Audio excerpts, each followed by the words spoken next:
Vamos então na nossa conversa aqui com o Paulo Pousonoff, nosso comentarista já está conectado, eu já vejo ele aqui no monitor ao meu lado.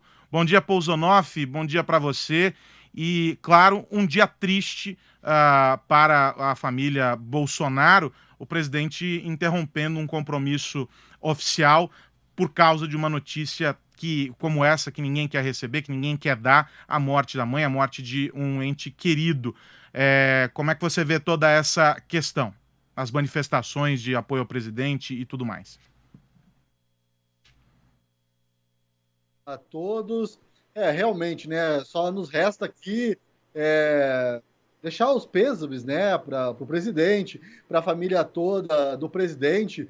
Eu vi aí a Paula trouxe esse problema aí sobre questões oficiais, né, a assinatura do presidente que é necessária em alguns documentos, mas tudo isso pode, de algum jeito, pode sempre se dar um jeitinho. Nessas horas, o jeitinho brasileiro sempre é bem-vindo, pode se deixar para depois, porque, evidentemente, perder uma mãe é muito mais importante.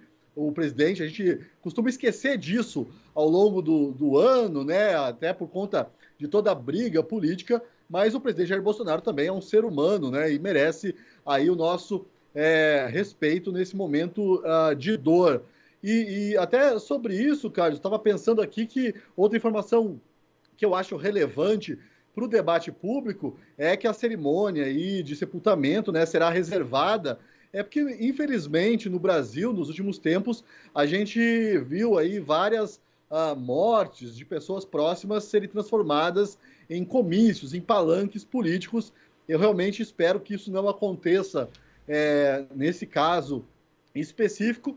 Esse tipo de acontecimento tem isso, né, Carlos? Ele revela muito aí do caráter dos indivíduos e também do espírito do nosso tempo. A gente sabe que o espírito do nosso tempo ele é bastante belicoso. Eu te confesso que hoje, agora cedo, eu não tive nem coragem de entrar nas redes sociais para ver como é que anda ali o nível da discussão em torno desse assunto. Mas, como eu disse, né, também revela muito sobre o caráter dos indivíduos. Então, eu só espero aqui também que a oposição, nesse caso, expresse suas condolências ou pelo menos fique em silêncio, né? Um silêncio respeitoso, respeite de fato a dor do presidente, que é a dor de todo filho aí que perde uma mãe. Sem dúvida nenhuma, né? Um ambiente extremamente tóxico, para usar o termo que os especialistas nos estudos das redes sociais utilizam, justamente porque as pessoas se aproveitam das situações em contextos mais absurdos para promover ataques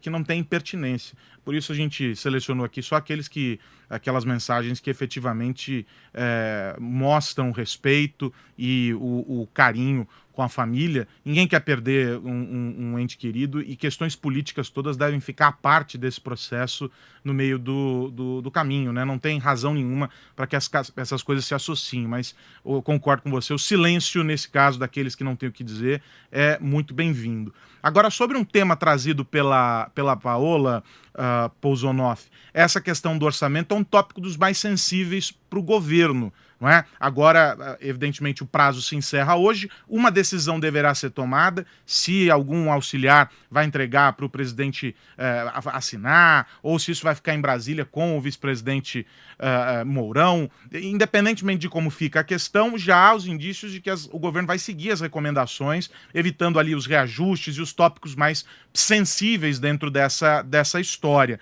A expectativa de fato é essa. O orçamento deve encaminhar dentro daquilo que os analistas, que os assessores técnicos da presidência têm indicado? Carlos, deve, né? Deve caminhar aí dentro desse absurdo, na verdade, que é o orçamento. A gente falou muito aqui sobre o orçamento ao longo do ano passado. Aí no finalzinho do ano falou-se muito sobre esse reajuste aí destinado a uma categoria específica e o temor, né, de uma greve geral do funcionalismo público, que a gente sabe que é a elite também do Brasil. Eles ganham muito mais do que a iniciativa privada. Agora, a gente não fala muito, é curioso, né, sobre o tamanho, o gigantismo desse orçamento. Mais de 4 trilhões. Eu tenho a impressão de que o Estado brasileiro, aí, não é uma coisa de agora, não é uma coisa do governo Jair Bolsonaro, mas ao longo aí das últimas décadas, a gente se acostumou tanto a tratar com naturalidade, né, esse gigantismo do Estado, esse orçamento trilionário, e a gente fica, às vezes, se detendo aqui em minúcias, né, ali 5 bilhões para o fundo eleitoral, 2 bilhões para esse reajuste, aí, suposto reajuste para uma categoria específica, né, voltado para a segurança pública, e a gente não se dá conta do tamanho, da enormidade desse Estado e do quanto esse Estado tira o nosso dinheiro, né? Ele precisa tirar o nosso dinheiro para se sustentar e para prestar serviços que estão aí muito aquém das nossas necessidades e até dos nossos desejos, né, Carlos?